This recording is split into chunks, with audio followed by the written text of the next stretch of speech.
Gracias, Alex, gracias por la invitación, permitirme llegar a todo tu público, a toda tu teleaudiencia, ¿no?, para informar sobre las acciones que estamos realizando aquí en la ciudad de Pucallpa y que tienen que ver directamente con la protección de las mujeres, de las niñas, los niños, los adolescentes y las personas adultas mayores, es decir, las poblaciones vulnerables. Ahora bien, como peruanos que somos, ¿hemos descuidado a nuestra niñez y a nuestra juventud en estos últimos años, los gobiernos centrales?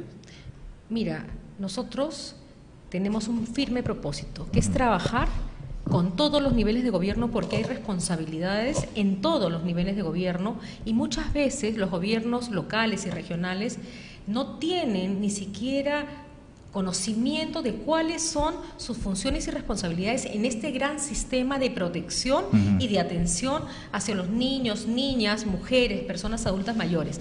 Por eso nosotros, con el liderazgo del presidente Martín Vizcarra, venimos reuniéndonos en los GORIE, en los MUNI ejecutivos, y venimos poniendo en los temas de agenda de las regiones y de los gobiernos locales la protección y la defensa de los derechos de niñas, niños y mujeres, que es un tema que a veces no les preocupa porque piensan que es una responsabilidad del gobierno nacional, del Ministerio de la Mujer, y yo quiero decirles que no, que esta es una responsabilidad de todos los niveles de gobierno, y en el caso específico de las niñas y niños, que es el tema que me ha convocado ahora en la mañana, porque he estado inaugurando un centro de atención residencial, es decir, un albergue, pero un albergue de urgencia, para casos de urgencia, donde todavía no hay una resolución sobre la situación del niño y de la niña, y a veces no se sabe dónde ponerlo. Antes se le llevaba a la comisaría, ahora tenemos estos albergues de urgencia. ¿Son programas pilotos este albergue? No, ya tenemos 6 a nivel nacional, este año vamos a hacer 10 más, ¿no?, porque tenemos que tener algún lugar para ponerlos mientras se decide sobre su situación legal, es decir, con quién va a ir, quién de la familia va a asumir la responsabilidad, ¿no?, porque esto supone que los padres lo han desprotegido y no han asumido justamente esa responsabilidad de cuidarlo.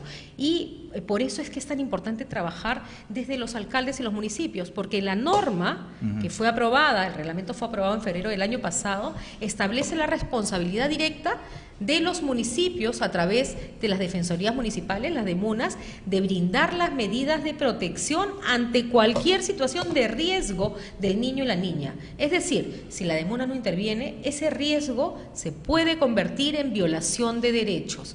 Hablamos de una niña, un niño maltratado, víctima de violencia sexual, ¿no? Entonces no podemos permitirlo desde las autoridades locales, porque además el servicio de la DEMUNAS es la red más grande que hay para atención a niños y niñas. Eso supone un trabajo muy coordinado y fuerte con el Ministerio de la Mujer, porque nosotros capacitamos y acreditamos a cada DEMUNA y se pone el compromiso del alcalde para fortalecer esa DEMUNA. ¿Qué quiere decir fortalecer?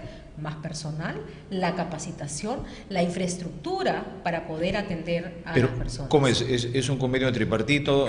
¿Nace gobierno nacional, gobiernos locales? ¿De dónde sale el presupuesto? A ver, no es un convenio, es una responsabilidad que la establece la ley. La ley le dice a las DEMUNAS, tú tienes que atender a los niños y brindar las medidas de protección, que es a través de una resolución además. Y a nosotros nos dice, tú tienes que capacitar a ese municipio. O sea, ¿qué aporta el ministerio? La capacitación y la acreditación una vez que está capacitado. Y la DEMUNA tiene que aportar el personal, pero eso supone contratar a profesionales idóneos. No es a cualquier persona, porque a veces tenían una oficina y una secretaria, y la secretaria no es la profesional que tiene que atender esos casos, son profesionales con determinados perfiles y tienen que tener equipos, no solamente uno, ¿no? Abogada, psicóloga, trabajadora social, que es el equipo mínimo. Pero ¿cómo hacemos el filtro de que realmente sean profesionales idóneos?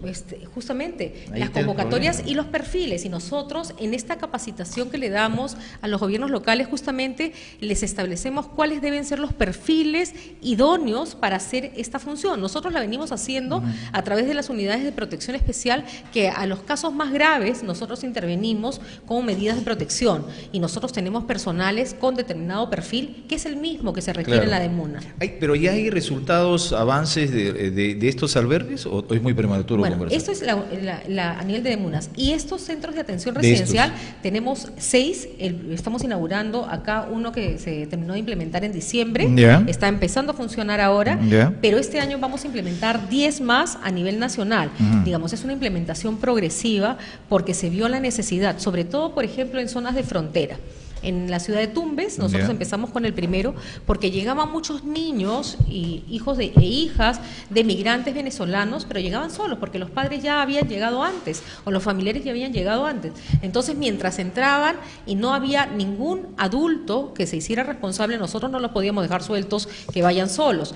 ¿Dónde los colocamos? Inicialmente en la comisaría, buscábamos quién los pudiera tener provisionalmente hasta que lleguen los padres o algún familiar para hacerse responsable. Entonces tuvimos que crear este albergue de urgencia y a partir de ahí ver las necesidades de las regiones. Tenemos 2 en Lima, 2 en Arequipa, 1 en Pucallpa, este año 10 más, justamente por las necesidades de la zona de frontera, Tacna también, porque justamente ahí es donde se presentan las necesidades. Madre de Dios, o sea, vamos a ir ampliando según las necesidades. Para yo entender, para que entienda mejor la población, el televidente. Usted dice acá, brinda ayuda a las niñas y niños adolescentes que son separados inmediatamente de sus familias. ¿Por qué? ¿En qué forma inmediata, para que se entienda mejor? Un niño está siendo maltratado por el padre, por la madre, por algún miembro de la familia, es víctima de cualquier tipo de violencia física, sexual, y tiene que ser sacado del hogar, porque no tiene la protección de los miembros de la familia. En ese momento se comunica con la Unidad de Protección Especial, dicta la medida de protección que dice separarlo del hogar. ¿A dónde se lleva? Hasta que se dicta la definitiva, porque acuérdense que la última solución es enviarlo a un albergue definitivamente, institucionalizarlo, mientras tenemos que dedicarnos, por ejemplo, a buscar miembros de la familia o su entorno familiar más cercano que pueda hacerse cargo de este niño. A veces los abuelos, abuelas también quieren, tíos, ¿no?, cercanos a la familia, hermanos mayores, pero a veces no están en ese momento, tenemos que sacarlo. Mientras se ubica la familia, se hace la evaluación, quién puede tenerlo a cargo, va a estos centros. Por eso es que estos centros son de emergencia. Están ahí un promedio entre 10 y 15 días hasta que se define su situación legal y se dice sí, se va a ir con este familiar que tiene las condiciones para protegerlo. Y si no se encuentra nadie, bueno, va a ser albergado en esta institución permanentemente, ya de manera permanente hasta que cambie la situación de alguno de sus familiares. Hay que tener en cuenta que esto se da cuando hay que sacarlo rápidamente de los hogares, se le encuentra solo y no se sabe quién es el vínculo familiar, se lo trasladó a otra ciudad y se lo dejó solo. Claro. A ver, esas situaciones de riesgo y de protección. Yo creo que los vecinos cumplen un papel preponderante, porque a veces hay familias, padres que maltratan a sus hijos y no se sabe porque por miedo los niños no dicen nada. ¿Cómo en forma articulada podrían trabajar tanto los gobiernos locales, regionales y nacional para verificar in situ, tocar puertas? ¿Cómo sería ese trabajo? Yo sí, pecando de ignorante, ¿cómo harían ustedes? Tocar puertas, verificar, ¿está bien la familia, todo chévere? ¿Cómo hacen para poder enterarse? Bueno, en primer lugar, nosotros tomamos conocimiento de los casos justamente por denuncias mayoritariamente de los vecinos, ¿no? Porque los niños, como bien ha señalado, los niños y las niñas no tienen la capacidad y la autonomía muchas veces para ir a denunciar. Claro. Entonces, lo que nosotros hacemos es recibimos denuncias de los vecinos e inmediatamente constatamos la situación, evaluamos, retiramos al niño del hogar si es que está sucediendo los hechos de violencia. Otras situaciones también cuando desde los colegios se detectan estos casos de violencia, porque sabemos que hay indicadores que nos dicen, y los maestros y maestras que son cercanos, a veces se convierten en confidentes de los alumnos y alumnas, detectan estos casos y ponen la denuncia correspondiente. Inmediatamente intervenimos, ¿no? O encontramos al niño en la calle, lo llevan a una comisaría, inmediatamente nos llaman al Ministerio de la Mujer, intervenimos, ¿no? Entonces son situaciones diversas en las cuales tomamos conocimiento, pero acá yo quiero hablarle a toda la comunidad. Claro. Nosotros somos los vecinos los más cercanos, ¿no? Entre todos nos conocemos, sabemos en qué casas, en qué hogares se están produciendo hechos de violencia, escuchamos los ruidos, nos cuenta nuestra vecina, nos cuentan los niños y las niñas. No nos quedemos callados, porque el silencio también nos hace cómplices de la violencia. Acá tenemos que denunciar estos hechos, les pido llamen a la línea 100, acudan al Centro de Emergencia Mujer, a la de MUNA y denuncien estos hechos para poder proteger tanto a los niños y niñas como también a las mujeres que muchas veces no se animan a denunciar por miedo. Sepan que nosotros tenemos servicios especializados para poder brindar la atención a las mujeres, niñas y niños y protegerlos, pero además ayudarles a acceder a justicia y cortar esta situación de violencia que tanto daño hace no solamente a la familia, a la comunidad. Ahora, usted me decía fuera de cámaras que el incremento, la incidencia de la violencia contra la mujer ha crecido, pero es por lo extremo de la violencia que se está dando en estos últimos días. Sí. Algo nunca visto, de verdad, en el país. En primer lugar, acá hay varios factores. Primero, que la violencia siempre ha existido, Bueno, pero sí. a veces ni siquiera se visibilizaba, ocurría en cuatro paredes, las mujeres no denunciaban porque ni siquiera existían servicios para que denuncien, ¿no? Y se quedaban calladas. No veían una salida a esa situación de violencia, y eso ha sido por años de años, cuando hemos considerado que la violencia era un problema privado. Es más, nosotros veíamos a una pareja discutiendo, al hombre que le pegaba a la mujer, y yo me acuerdo que mi mamá decía, ay, los trapitos sucios se lavan en casa. Mejor no nos metamos. Sí, ¿no? Esa mentalidad ha cambiado. Nosotros como sociedad hemos evolucionado, no estamos dispuestos más a tolerar esas situaciones, las denunciamos, pero sobre todo no las aceptamos. No estamos dispuestos a aceptar la violencia contra la mujer, y eso es bueno, porque promueve la denuncia. Más mujeres denuncian, por eso nosotros abrimos más centros de atención. Sin embargo, en el país, estadísticamente, va disminuyendo en términos porcentuales la violencia en términos generales, pero la violencia extrema se ha incrementado. Antes no veíamos estos casos de feminicidio así, tan crueles, tan graves, pero además la violencia ocurría, como te decía, entre cuatro paredes. Claro. Ahora sale al espacio público, sí. ¿no? Se persigue a la mujer, se le quema delante de 50 personas, poniendo en riesgo a todos.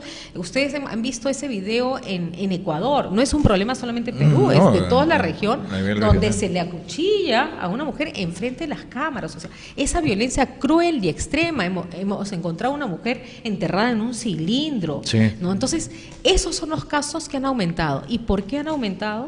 Porque las mujeres ya no somos más las mujeres sumisas que ante un golpe nos quedamos calladas, sino decidimos hablar, decidimos romper esas relaciones tóxicas, violentas. Entonces viene la situación del acoso que empieza por parte de la expareja, que quiere regresar, y nosotros no queremos retomar una relación violenta porque nos hemos dado cuenta que hay otras formas de vivir, que somos capaces de mantenernos solas.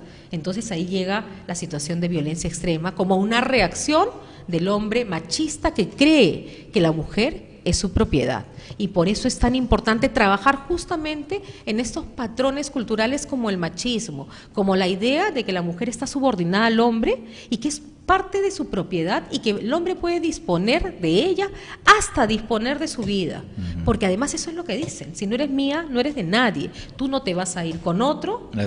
Tú no me vas a dejar. Si ustedes escuchan los argumentos de los agresores, esos son los argumentos, y si ven los contextos en que se producen los feminicidios y las tentativas, es cuando ella lo deja, ella lo denuncia, ella no quiere regresar a esa relación. Entonces la respuesta es cada vez más fuerte, porque si antes con una cachetada tú volvías a la casa sumisa otra vez, ahora ya no estamos dispuestas las mujeres. Entonces es esa agresión además que se hace pública para que sepan que el hombre sigue siendo quien tiene que dominar. Eso tenemos que trabajarlo, y lo estamos trabajando ya desde el sector educación, para cambiar ese patrón y para que nuestras niñas y niños crezcan y sean ciudadanos que se valoran por igual y se respetan, y van a construir una sociedad libre de violencia, una sociedad y una cultura de paz. Y eso lo estamos trabajando en las casas también, porque si yo le doy el mensaje en el colegio, en la casa tienen que ver lo mismo. No pueden ver que el papá le pega a la mamá, porque si no, entonces no hay resultado. Por eso estamos trabajando muy fuerte con los programas sociales, con las facilitadoras en acción, con un programa que tenemos nuevo, Hombres por la Igualdad, justamente para cambiar estos patrones violentos entre los cuales nos relacionamos hombres y mujeres, en los cuales el patrón de subordinación de la mujer está siempre presente, para patrones igualitarios, de respeto. Respeto es la clave, ver a la otra persona como mi igual y con los mismos derechos. Eso es lo que buscamos. Ahora, lamentablemente hay un tema que se está tocando insistentemente en el Perú y en América Latina y en otros lugares, como es la ideología de género, ¿no? Que eso hace una confusión dentro del núcleo familiar.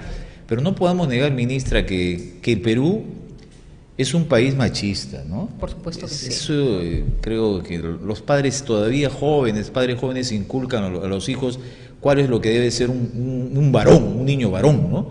Y eso como que perjudica en sobremanera a veces la sobreprotección, que el niño, que todo lo que pide se le tiene que dar. Y es malcriarlo a un niño, y eso puede ser perjudicial cuando ya sea un hombre ya de edad, ¿no? Sí, maduro, sí, joven. Claro que sí, por eso es tan importante trabajar con el enfoque de igualdad de género. ¿no? ¿Y por qué el enfoque de igualdad de género, que no es la ideología de género, ¿no? Es el enfoque no de igualdad de confunda género, eso, ¿no? que no se confunda? Claro. Este enfoque lo que nos hace es justamente identificar esos estereotipos que tú acabas de mencionar, esos estereotipos que le dicen al hombre, tú tienes que, al hombrecito, al niñito, tú eres hombrecito, tú te defiendes pegando, tú mandas, ¿no? Tú no lloras, ¿no? Y a la mujer, tú eres mi hijita, tú te quedas adentro, tú no sales ni a la puerta de la casa, tú te quedas cocinando y limpiando, ¿no? Entonces, esos son estereotipos de género, porque ahí nos permiten ver la situación de subordinación justamente para ir al cambio de esos estereotipos. Por eso es tan importante trabajar en igualdad de género para buscar esas relaciones igualitarias entre hombres y mujeres. Ministra, yo le agradezco estar acá, pero la comprometo que visite más el Perú profundo, las ciudades. Ojalá que este año podamos verla acá y, si es así, entrevistarla nuevamente con resultados más significativos de lo que vienen haciendo en estos últimos días. Por supuesto, quiero decirle que yo viajo a provincias 2 veces por semana, estamos visitando muy fuerte, ¿no? Y ahora nos toca Pucallpa, estamos yendo el martes a Cajamarca y así el jueves estoy yendo a otro lugar. En la medida de lo posible estoy viajando 2 veces por semana, mínimo una vez, pero estamos recorriendo todo el Perú y zonas alejadas, ¿no? Realmente porque queremos que sientan la presencia de su gobierno y en el caso mío en especial, porque son las poblaciones más vulnerables, ¿no? Las que están en las zonas más alejadas, y quiero que sientan que tienen un gobierno que sí se preocupa por los más pobres y las poblaciones más vulnerables. Muchísimas gracias por estar aquí. Buena estada en Pucallpa y pues esperamos verla pronto. Claro que sí. Yo voy a regresar porque además el compromiso de abrir la unidad de protección especial acá me hace regresar también. Ok, muchas gracias por estar aquí. Ha sido la ministra de la Mujer, Ana María Mendieta, aquí en Eco Regional Noticias.